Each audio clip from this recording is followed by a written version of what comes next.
Now, it is time now to move on to Kate. And actually, there is a very serious story today.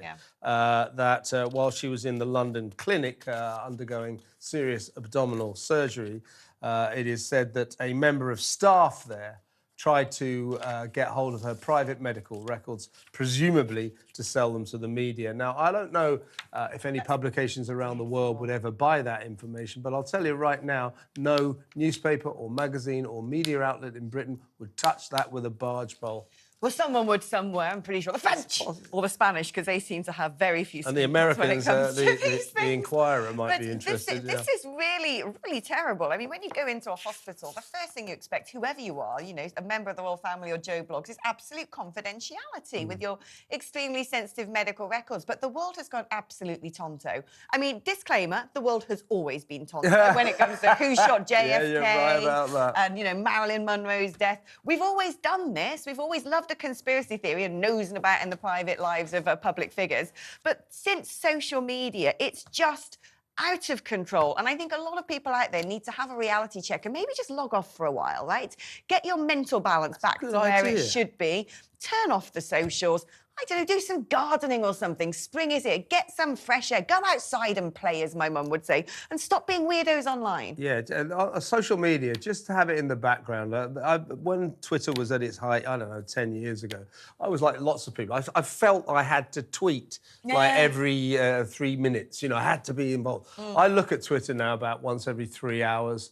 I just do a retweet. And retweet a few things and, you know, say when we're going to be on air, and that's about it. If you cut social media mainly out of your life, you'll be a happier person. It's so nice. I remember the day I left Facebook and it was like a sort of moment of joy. I mean, my Facebook account had actually been hacked and someone had put all sorts of horrible things on there.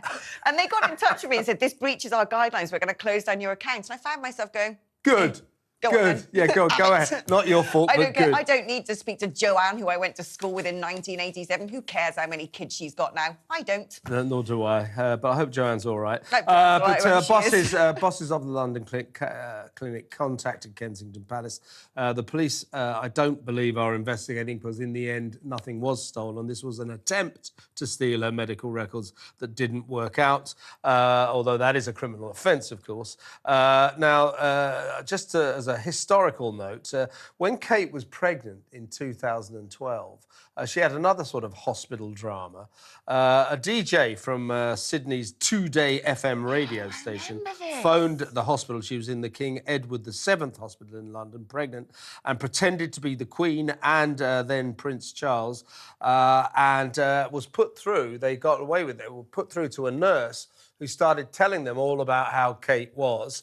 And, of course, it was a fake, and this caused a hell of a storm. And the poor nurse who got conned by these DJs, she subsequently killed herself. She committed suicide. So, you know, poor old Kate, every time she goes into hospital, something awful like this happens. But I just want to put a message out to the public. You know, I'm a veteran member of the media. Don't steal people's medical records because we won't buy them. You're wasting your time. We don't encourage breaking the law. We don't encourage that kind of intrusion into someone's privacy. You know, you don't want to know every single detail. You know where I stand. I want to know a bit more details, but I do not want to know the medical details. That's not my right to know that. And this was very wrong. I hope they get to the bottom of who did it and they get sacked at the very least. Meanwhile, the conspiracy theories go for worse. They turn on and on, don't they? She gets filmed. The Sun got hold of the footage of her going with William to a farm shop in Windsor. And guess what? It's kicked off a firestorm of people saying, that's a body double. That's not her. It is her. It clearly is her. What is wrong with the world? Social media is making people mentally ill. They are actually, I mean, it's turning the world bonkers. I've increasingly get to the stage where I'm like, let's just pull out the plug. And the other thing is, what's actually going on here is you've got a lot of people behind the scenes from hostile regimes using massive bot farms to propel these conspiracy theories. What's in it for them, you say? Why would they do that? Well, do you know what? If all the West is distracted by whether Kate is actually in a coma and that's a body double, they're not looking. looking at what Russia are doing. They're not looking at what Iran are doing. They're actually completely dropping the ball left, right and centre. And it also causes mass confusion, mental illness, broken, divided societies, and all of our enemies are laughing at us. They're wasting their time because all Vladimir is achieving there is selling more newspapers for Western companies. So I hope, hope he's pleased with that. He doesn't understand